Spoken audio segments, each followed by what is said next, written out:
Merci de nous faire confiance et bienvenue à ce plateau spécial consacré justement au développement des provinces avec un zoom sur la province du Lualaba.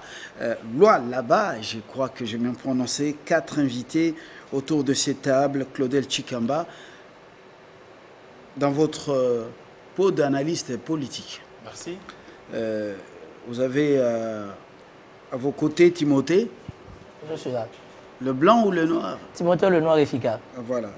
Et puis, Emen Tamboué, c'est la première fois qu'on vous reçoit sur un plateau ici. Exactement. Voilà. Emen Tamboué, analyste politique. Et l'autre politique, c'est Ewing Yanda. Lui n'est plus à présenter. Il est politique de Envol. Merci beaucoup, M. Fabien. Alors, depuis le démembrement des provinces, il y en a qui décollent, il y en a qui ne décollent pas. Mais nous allons faire un focus sur les lois là-bas.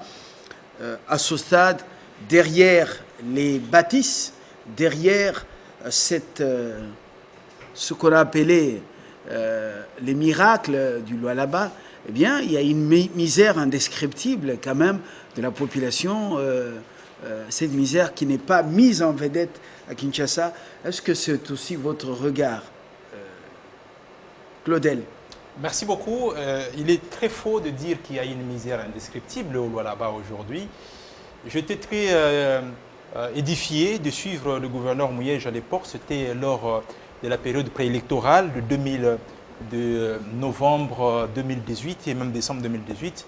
Il parlait plutôt de cette grande exigence qui incombe aux dirigeants du Lualaba de pouvoir décentraliser le développement, d'aller maintenant vers Dilolo, d'aller vers Muchacha, d'aller vers l'intérieur de la province jusqu'à Sandoa et de faire en sorte que tout ce qui est produit à l'intérieur soit ramené au niveau du Lualaba. En fait, le développement du Lualaba devait atteindre maintenant son point d'inclusivité.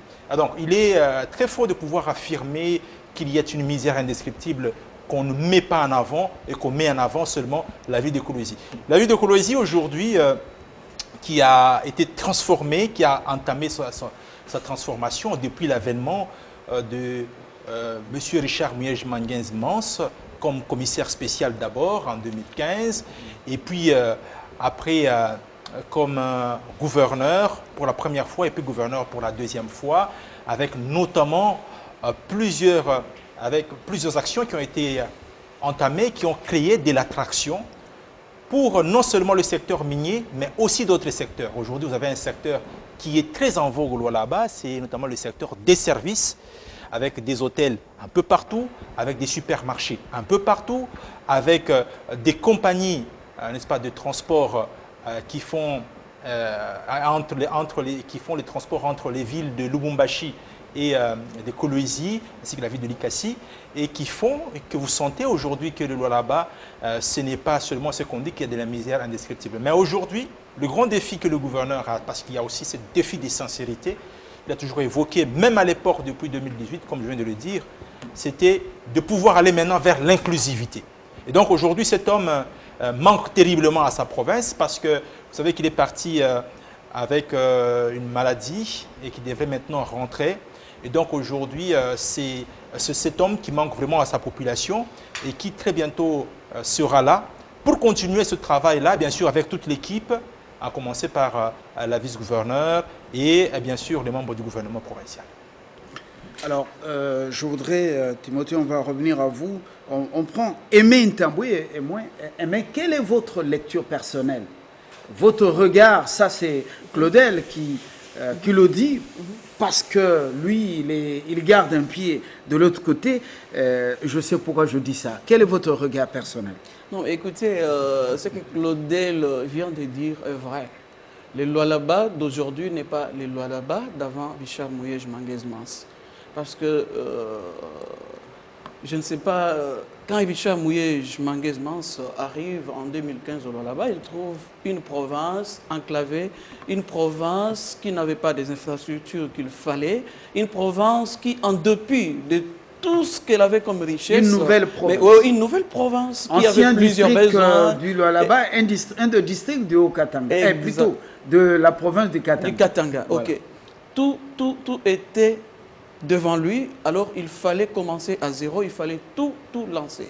Et le plan triennal qu'il avait mis à l'époque était un plan triennal basé sur le besoin réel de la population.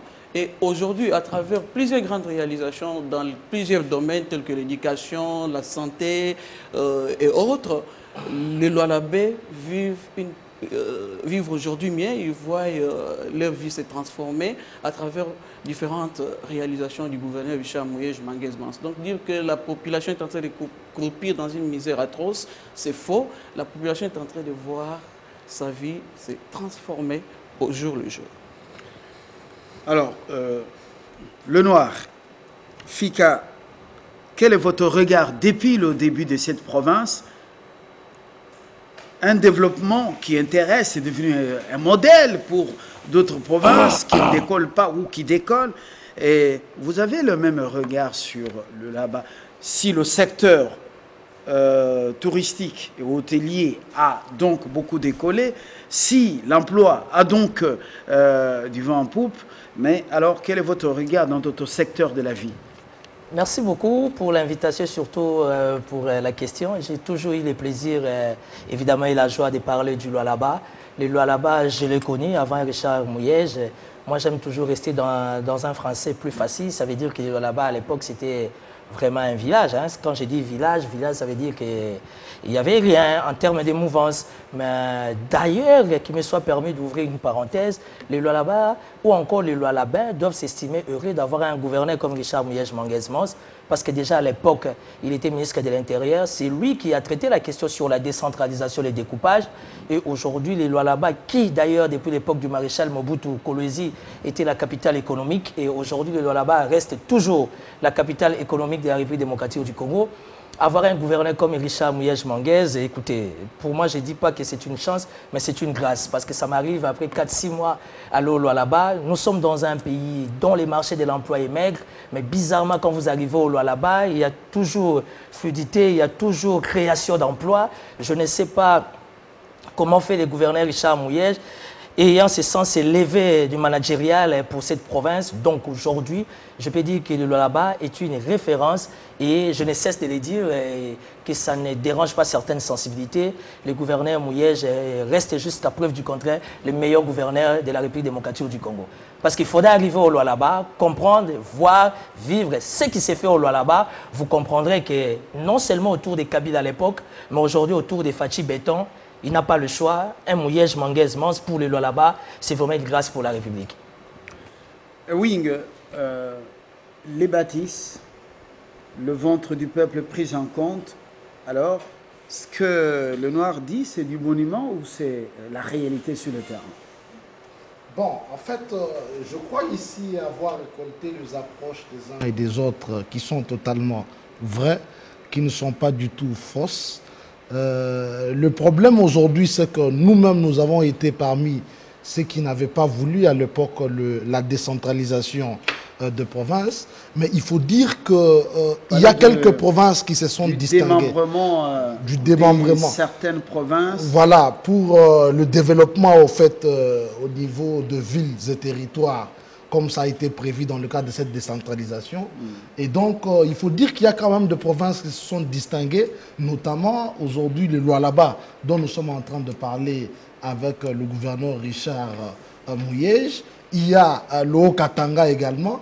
Et parce que nous parlons en fait principalement du Lualaba, il faut dire que effectivement avant, dans cette ville de Kolwezi, bon, je ne suis pas quand même d'accord quand on dit que le Lualaba était un village. Le Lualaba, c'était déjà la ville de Kolwezi existait, mais il faut dire qu'il n'y avait pas des infrastructures de base. Et à l'avènement, en fait... Mais la Gécamine avait beaucoup investi aussi là-bas. Donc, absolument. L'exploitation du cobalt, ça n'a pas absolument. commencé, nos parents qui sont nés récemment. À Kolwezi, pour eux, c'était une belle ville. Mais il faut dire qu'il n'y avait aucune infrastructure de base par rapport à être le chef d'île d'une province. Et c'est là que nous saluons aujourd'hui, en fait, toutes les réalisations du gouverneur Mouyej Manguez-Mans, qu'aujourd'hui, bon, d'ailleurs, sous le tendu de la République démocratique du Congo, quand vous allez, la seule résidence du président de la République la plus belle, c'est au Lualaba. C'est des choses à encourager. Vous avez le gouvernorat qui a été construit. Vous avez l'Assemblée provinciale qui a été construite. Donc, c'est encourageant et en fait, ça donne de l'espoir pour le peuple, sur tous ceux qui vivaient. Des grands ouvrages, opérations de séduction pour les visiteurs ou les autres.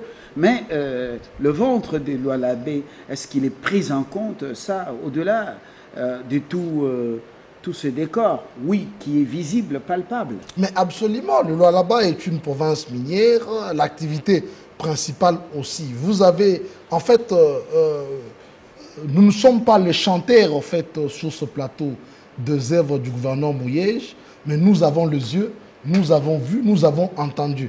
Vous avez vu le Créser, à chaque fois qu'il y avait des problèmes, il y a toujours eu des solutions avec le gouverneur. C'est-à-dire que du côté du social même de la population, le Lualaba produit, et je crois que les gens y vivent mieux pour avoir visité plusieurs fois cette province. Mais il faut dire que, en fait, le développement doit continuer. Ce n'est pas en 4 ou 5 années qu'on va faire devenir une province qui n'avait presque rien avant pour devenir, par exemple, Paris. Et donc, progressivement, mais il faut dire aujourd'hui que les plus grandes réalisations ont été faites. Alors, on va y aller secteur par secteur, même si on ramasse d'autres dans une interconnexion qui est connue sur place ou dans la vie. Nous prenons d'abord l'éducation. Avant le démembrement de cette province, la Gécamine avait des meilleures écoles aussi dans le coin. Oui, il y a eu l'avènement de quelques universités, établissements d'enseignement supérieur universitaire. Alors, sur ce point-là, votre regard, Claudel Chikamba, qu'est-ce qui a été fait en plus et qui peut nous amener à dire aujourd'hui qu'il y a eu développement dans ce secteur? Bon, on peut y aller graduellement. Aujourd'hui, si vous regardez, il n'y a pas longtemps, l'ancien Premier ministre Matata Ponyo était à Kolwezi, il a tenu des conférences. Vous avez vu cette salle-là? C'est une salle qui était inexistante il y a quelques mois. Donc les auditoires au niveau de l'université de Kolwezi n'étaient pas de cette qualité-là. Aujourd'hui, si vous regardez le cadre du complexe scolaire Ewabora, où on a eu à organiser plusieurs fois lors des conférences minières, ne fût-ce que de stands, et vous constatez que si vous êtes au sein du complexe scolaire Ewabora, vous ne penserez pas que vous êtes dans la ville minière de Kolwezi. Et pourtant, vous êtes à Kolwezi.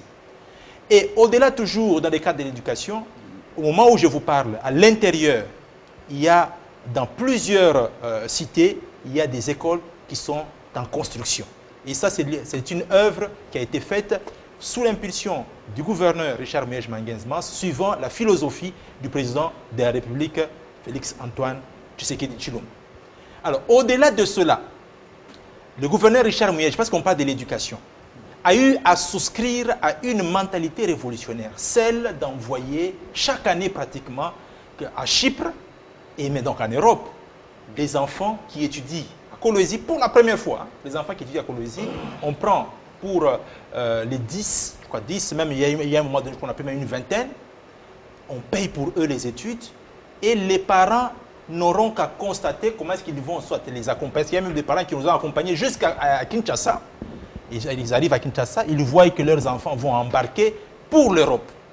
Et donc vous comprendrez que lorsqu'on met l'éducation au centre de son action, on a abouti à des actions comme celle-là. Je voudrais ajouter un élément quand même assez important parce que vous avez parlé ici de est-ce que ce ne sont pas des actions de séduction? Je ne dirais pas que ce sont des séductions. Vous savez que le magazine américain Forbes, qui est un magazine de renommée internationale, a donné le grand prix du développement économique à la République démocratique du Congo, mais précisément à la province du Lualaba.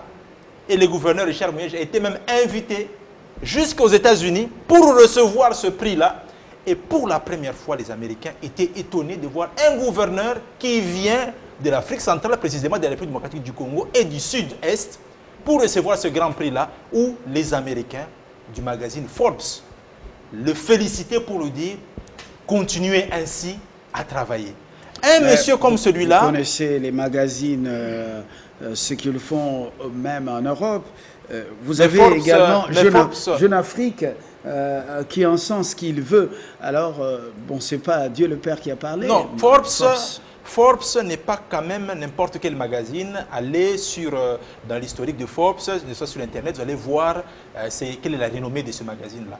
En fait, l'idée de Forbes, c'était de dire quoi exactement? De démontrer qu'il y a eu un point de départ et un point d'arrivée. Aujourd'hui, pas d'arrivée, un point de passage, parce que nous sommes à un point de passage, parce que là où le Lualaba doit aller, c'est un Lualaba qui doit aller très loin. Je vous ai parlé de la sincérité de Richard Muyej, qui a toujours voulu travailler en pleine collaboration avec les autres, même si aujourd'hui on sent que les autres ne veulent pas travailler, ne veulent plus de lui, hein, profitant un peu de son absence pour dire qu'il n'a jamais travaillé et qu'il y a des misères à gauche, à droite. Ça, c'est de la mauvaise foi. Je tiens quand même à le dire. Non, il y a beaucoup de langues aujourd'hui. On ne va pas faire aussi la politique de l'hypocrisie.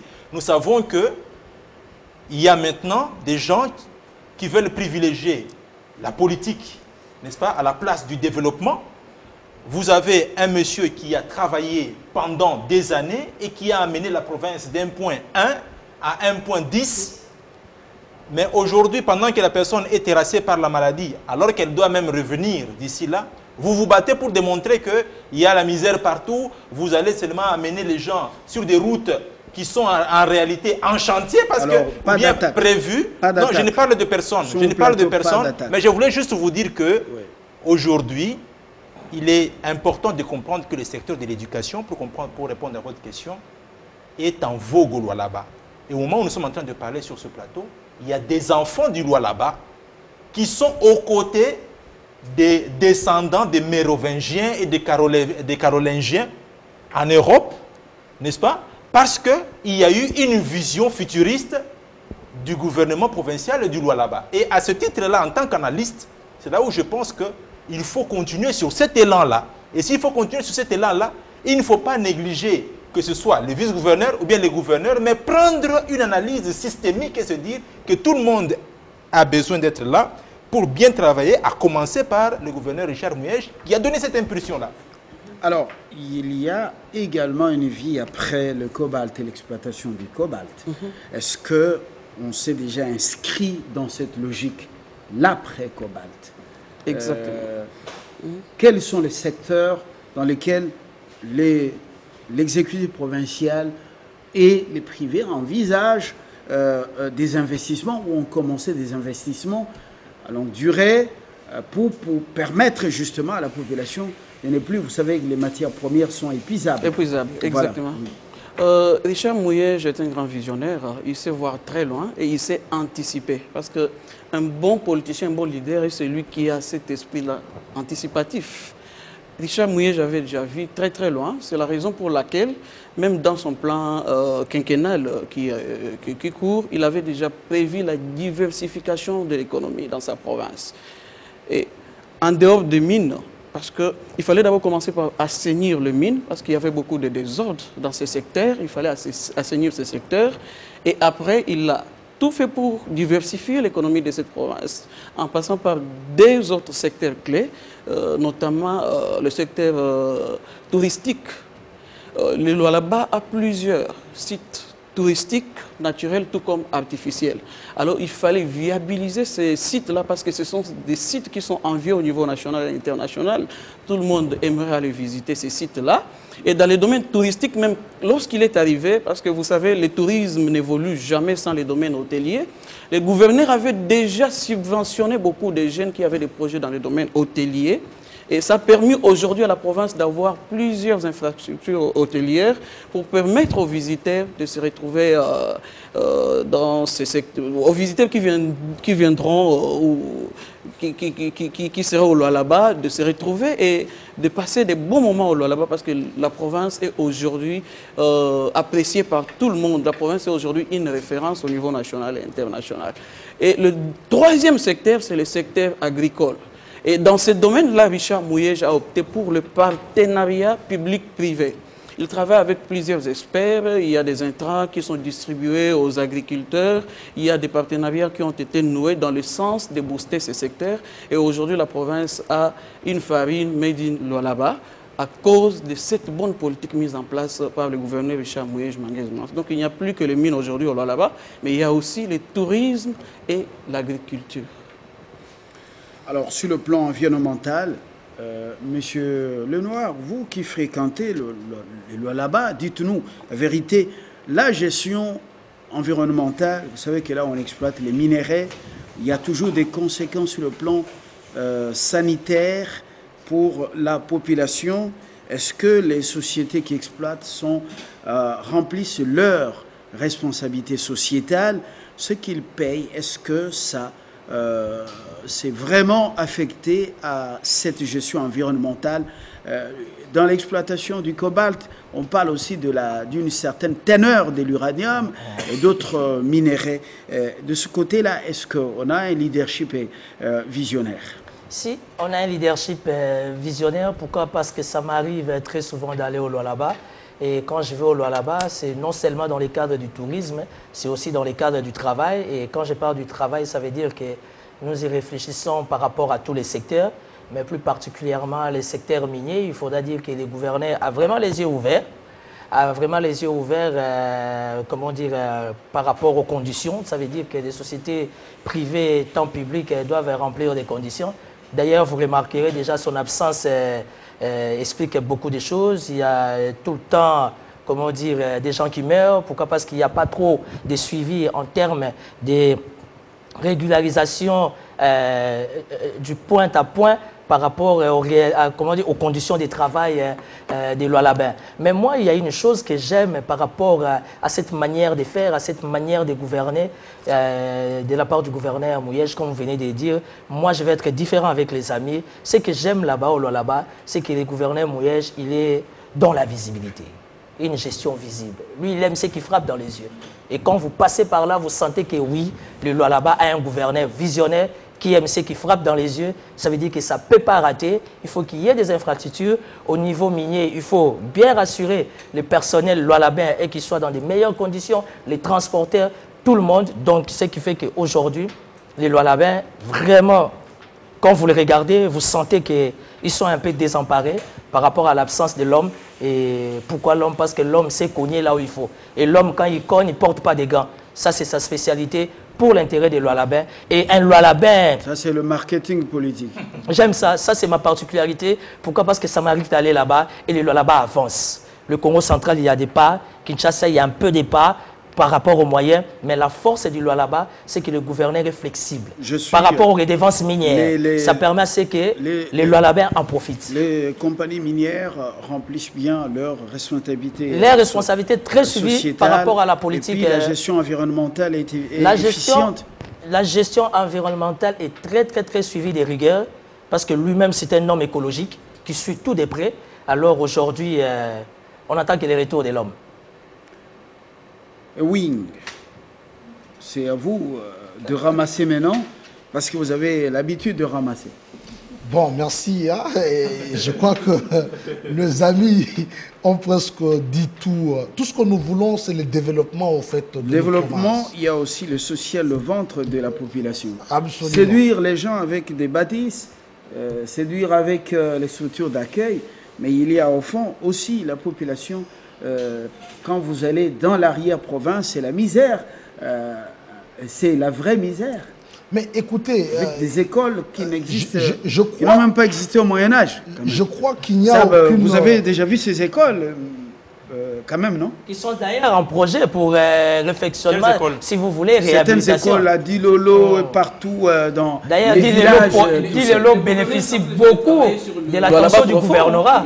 Il y a plusieurs écoles qui ont été C'est Wing qui Écoutez, merci beaucoup. Je crois que c'est plus important, en fait, de parler de la particularité de 26 provinces qu'ont la République démocratique du Congo.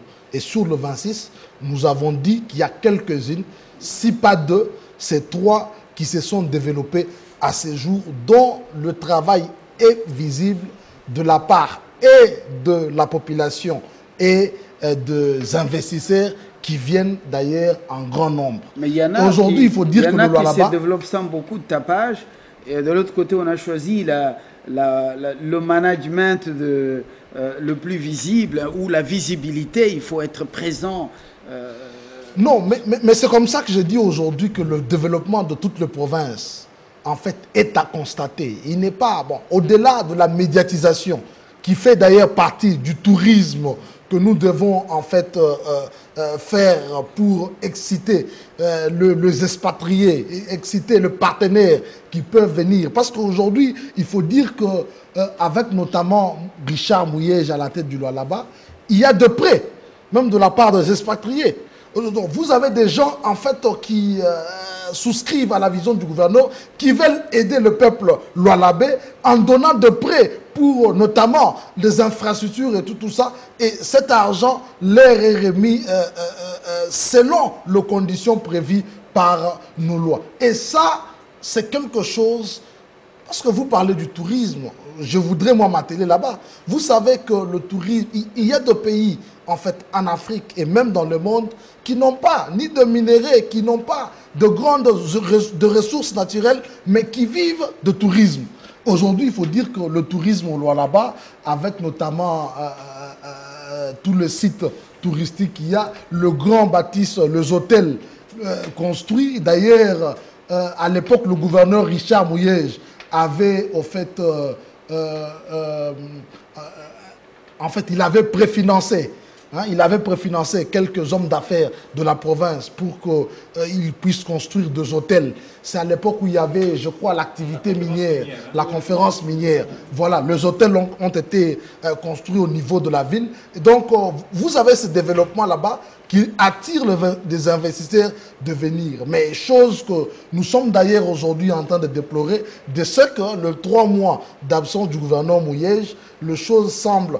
on n'a pas cette attirance des investisseurs comme il y avait auparavant. Je crois qu'ici, autour de la nouvelle vision de l'Union... Vous pensez que c'est l'absence qui a fait que les investisseurs ne viennent pas? Il y a eu Covid quand même. Je pense qu'il est un problème de management tout simplement et même d'éviter de guéguerre. En fait, aujourd'hui, nous sommes dans une nouvelle vision que le chef de l'État appelait la vision de l'Union sacrée, qui est celle de développer. Bon, je dirais aujourd'hui que cette vision a commencé à être appliquée parce qu'on a vu le développement au Lualaba et dans d'autres provinces ici. Mais maintenant, on doit s'aligner derrière cette vision pour satisfaire le peuple d'abord, comme le gouverneur l'a fait. C'est comme ça que vous avez vu. Nous avons salué le gouverneur Mouyej qui, à la conférence de gouverneurs, avait engagé le Lualaba sur la voie de l'Union sacrée. Ça, c'est des choses que nous saluons et nous voulons que la province se développe. Nous voulons que toutes nos provinces se développent parce qu'ici, vous nous inviterez pour parler des autres provinces. Nous voulons que l'exemple du Lualaba soit en fait l'exemple des autres provinces. Et voilà. Je reviens à cette affaire des écoles. Mouchacha dit Lolo, il y a des écoles vraiment qui ne ressemblent pas à des écoles d'une province qui est en train de faire, qui est en train de séduire et qui a autant de richesses et surtout le cobalt très recherché aujourd'hui dans le monde. Oui, mais bien sûr, vous avez raison, mais le Lualaba hérite d'une situation qui était commune, ou bien qui est commune à celle de toutes les provinces de la République démocratique du Congo. C'est-à-dire que toutes les provinces sont partagées entre l'urbanité et la ruralité. C'est-à-dire, vous avez une partie qui a un chef-lieu, qui a un petit aérodrome. Et encore en parlant de l'aérodrome, aujourd'hui à Kolwezi, la vision qui a été imprimée par les gouverneurs, c'est d'aller vers un aéroport international. Et vous avez vu que le gouvernement provincial a même préfinancé les études de faisabilité pour voir comment moderniser cet aéroport international de Kolwezi. Donc, pour en terminer à ce que vous dites, c'est que dans la ruralité extrême même, avec tout ce que vous avez comme héritage, non seulement colonial, mais aussi de la mégestion, en fait, de la première, la deuxième République et tout ce qui s'ensuit. Et donc, ce n'est pas étonnant de trouver ce genre d'école, mais ce qui serait étonnant, c'est de voir que le gouvernement provincial ne fait pas d'efforts. Malheureusement, ou bien plutôt heureusement, il y a un programme du gouvernement provincial qui a été approuvé parce que le gouvernement a été investi et le gouvernement provincial a même pu enclencher une action pour arriver à faire en sorte que même les enfants de Dilolo, les enfants de Sandoa, les enfants de Kapanga voient les effets justement de cette politique d'entraînement. Maintenant, il y a un élément important quand même que je voulais ajouter, c'est qu'en parlant justement du Lualaba dans sa globalité, l'un des acquis aujourd'hui qu'il ne faut pas perdre par l'absence du gouverneur Mouyej, c'est la paix intercommunautaire. Le gouverneur Richard Mouyej a créé ce qui est essentiel au développement de toute entité administrative, c'est la cohésion. C'est-à-dire que tout enfant d'une quelconque tribu de la province, originaire de la province, ou bien ceux qui viennent d'ailleurs mais qui sont des Congolais, parce que chaque Congolais a le droit de fixer sa résidence partout où il veut, quand il arrive, ils se sent chez lui. Tout enfant du Lualaba se sent impliqué dans la gestion de la province du Lualaba. Et ça, c'est un acquis très important qu'il convient de préserver avec le fait, avec la gestion, ce qu'a été et ce qu'est la gestion du gouverneur Mouyej. Et donc, il est très important aujourd'hui, par rapport à ce que vous avez dit concernant les écoles, si je puis me répéter, de pouvoir dire également que sur le plan de l'éducation, je vais même aller plus loin, même de la recherche scientifique, même de l'enseignement supérieur et universitaire. Vous savez que le gouverneur a entamé une série de patronage, de soutenance, de thèses, ce qui n'a jamais existé, poser la question de savoir est-ce que les intellectuels d'une province qui terminent dans une comme à l'université de Lubumbashi, on a vu, et la première thèse c'était celle du professeur Sylvain Kantolomba, qui a fini à l'université de Lubumbashi, le gouverneur a organisé, parce que c'était un fils du Lualaba, organisé une séance de soutenance de thèse. Les recteurs de l'université de Lubumbashi sont venus, on a patronné cela, et même des scientifiques de la RDC sont venus.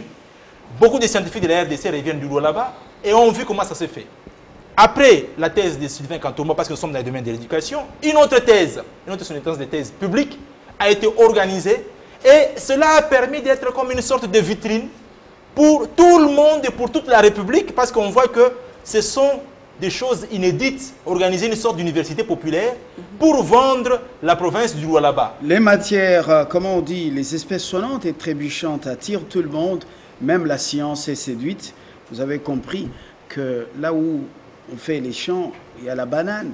On ne peut pas aller soutenir une thèse de doctorat, vous avez compris. Mais l'argent peut exister, mais il faut savoir faire le management avec cet argent que voilà, vous avez. Le management. Votre mot de la fin, parce qu'on est en train d'atterrir, vous avez senti qu'il est allé au-delà voilà, des secteurs qui séduisent. Il est allé jusque dans la science. Et le domaine touristique a été évoqué par Ewing. Vous avez un complément? Oui, j'ai un complément. J'aimerais m'atteler sur le secteur de l'éducation. Parce que la politique qui a été mise en place consistait à... Vous avez parlé des écoles que la GECAMINE avait construites et qui étaient dans une situation catastrophique. Et quand il est arrivé, la politique mise en place consistait à réhabiliter d'abord ces écoles-là. Je vous donnerai l'exemple, il a cité l'école Ewabora, mais aujourd'hui c'est un bijou de la province parce que vous y trouverez plusieurs disciplines. Il y a même une piscine olympique, il y a une salle informatique, une salle musicale où on apprend aux enfants, en tout cas plusieurs disciplines. En tout cas, il a beaucoup évolué dans ce secteur-là. Il a construit les écoles non seulement à Kolwezi, mais également à l'intérieur. Il a réhabilité plusieurs écoles. Au niveau universitaire, je vous dis que là aussi c'était très catastrophique. À l'Unicole, il n'y avait presque pas de bâtiments. Il a construit des auditoires très modernes et ça permet aujourd'hui même de suivre les cours à distance. À l'ISTEM, à l'ISTA, il a construit des auditoires très modernes. Et je vais ajouter un élément qu'il a peut-être un tout petit peu oublié. Il y a plusieurs professeurs, plusieurs chefs de travaux qui ont bénéficié des bourses. Dernièrement, il a remis même des DIP aux professeurs, il a remis des bourses aux chefs de travaux qui devaient normalement poursuivre leurs recherches au niveau de la province, tout comme en dehors du pays. Donc, Richard Mouyej travaille sérieusement dans ce secteur-là. Et les écoles qui restent, nous savons très bien que le défi est encore présent, mais il est en train de travailler pour que toutes ces écoles-là soient réhabilitées. Et le développement, comme il l'a dit, est progressif. C'est avec le temps, on est en train d'évoluer, on est sur un bon chemin. Il y a un plan quinquennal qui a été mis en place et qui est très riche. Et ce plan va permettre à la province de décoller sérieusement. Voilà, je pense que... On a parlé, on ne peut pas parler de développement du Lualaba ou de ce zoom sur le Lualaba sans évoquer la gestion des criers aussi. Kinshasa a eu à tousser. Toujours des histoires que les gens racontent. Ben, vous savez, les gens ont l'habitude de parler. Hein. Nous, les Congolais, nous avons une spécialité. Hein. C'est de critiquer sans pour autant arriver sur les lieux, sans pour autant vérifier. Malheureusement. Beaucoup de marketing, mais en dessous... non. Le marketing du Lualaba, je me mets à l'aise, j'en fais avec... avec... beaucoup de marketing, mais en dessous, c'est... Non, le Lualaba, il n'y a pas seulement le marketing, mais le sous-bassement aussi est solide. Et c'est parce que vous venez de poser une question là dont je n'ai pas répondu dans le cadre du social. Le social au Lualaba, c'est vrai, la situation... Elle est générale d'une manière, la situation elle est générale en République démocratique du Congo, mais au niveau du Lualaba, les social, c'est pas du tout facile, mais les choses de mieux en mieux s'améliorent. Et aujourd'hui, l'absence de Richard Mouyej étant malade, tous les détracteurs s'élèvent pour dire qu'il n'a pas fait ceci, il n'a pas fait cela, on comprend. C'est de la méchanceté, c'est ça la particularité des Congolais. Mais ce que nous savons, aujourd'hui, le Lualaba n'a pas eu la chance, mais a eu la grâce d'avoir un gouverneur comme Mouyej, qui a fait il a fourni beaucoup des efforts afin de faire mouvoir cette province. Il faut arriver au Lualaba ou encore connaître le Lualaba avant Mouyej et connaître le Lualaba maintenant. Tout simplement, on a réalisé que beaucoup sont incapables de faire ce que Mouyej a fait. Étant incapable, on est maintenant en train, d'utiliser des mauvaises personnes afin de dire n'importe quoi. Mais ça se comprend, nous sommes en politique. Une chose est sûre, le Lualaba, ils ont la soif, ils sont très assoiffés, ils attendent les fils de l'homme qui doivent retourner parce que, comme dit Aimé, il y a un programme de quinquennat qui a atteint juste 40-50%. La continuité doit être là et l'avenir du Lualaba, jusqu'à preuve du contraire, on a besoin de Mouyej, même s'il n'est pas éternel. Oui, M. Wing, les choses ont changé. Complètement, c'est l'Union sacrée, ce n'est plus le FCC. La majorité des députés provinciaux a basculé dans l'union sacrée. Est-ce que le retour aux affaires est garanti dans la continuité? Avec certitude. Merci beaucoup. C'est une question très importante que vous posez ici parce que j'allais citer par là dans ma conclusion pour en appeler ici à l'unité. Parce que nous constatons aujourd'hui, nous constatons qu'au niveau de la province, il y a des débats qui ne sont pas mis de la place publique. Il y a maintenant des débats de Demba et tout ça. Une sorte de division au niveau de la province que nous voulons ici appeler à ne servir que la population. Puisque vous parlez de l'union sacrée de la nation, je dis ici que Richard Mouyej a été celui qui d'ailleurs, en tant que doyen de gouverneur, avait conduit le gouverneur aux consultations lancées par son Excellence, Monsieur le Président de la République. Et dernièrement, à la conférence de gouverneurs, Richard Mouyej a engagé la province sous la voie de l'Union sacrée. Et donc, il est le représentant. Une adhésion opportune. Non, pas du tout. Écoutez, il y a un seul gouverneur qui a refusé et donc il avait le choix. Mais maintenant, c'est lui qui avait le choix de travailler selon la vision du chef de l'État et de continuer à servir la population de sa contrée, accepter de soutenir. C'est comme ça que vous avez des gouverneurs de Jacques Kaboula, de Richard Mouyej et les autres qui ont accepté de soutenir la vision du chef de l'État parce que déjà, il faut dire qu'ils étaient en train d'appliquer cette même vision au niveau de la province. Et donc, aujourd'hui, il faut dire que le gouverneur de province est la seule personne habilitée à engager la province dans cette voie de l'union sacrée. Et voilà. Vous n'avez pas touché au cœur, comment on appelle, au noyau de la question pour l'Assemblée provinciale. Merci Claudel, merci Wing. Sur l'Assemblée provinciale. Parce que vous avez posé la question sur l'Assemblée provinciale, la majorité des députés ont basculé dans l'Union sacrée. Mais les députés, vous avez suivi la vidéo des députés qui ont adhéré à l'Union sacrée dans le bureau du haut représentant du chef de l'État. Et ils étaient clairs, ils ont dit qu'ils ont adhéré à l'Union secrète sous l'impulsion du gouverneur pour continuer avec le développement de la province du Lualaba sous le leadership du gouverneur. Claudel, donc c'était très clair. Merci Wing, merci Aimé, merci Timothée voilà, pour ce partage. Merci beaucoup. À très bientôt. Merci.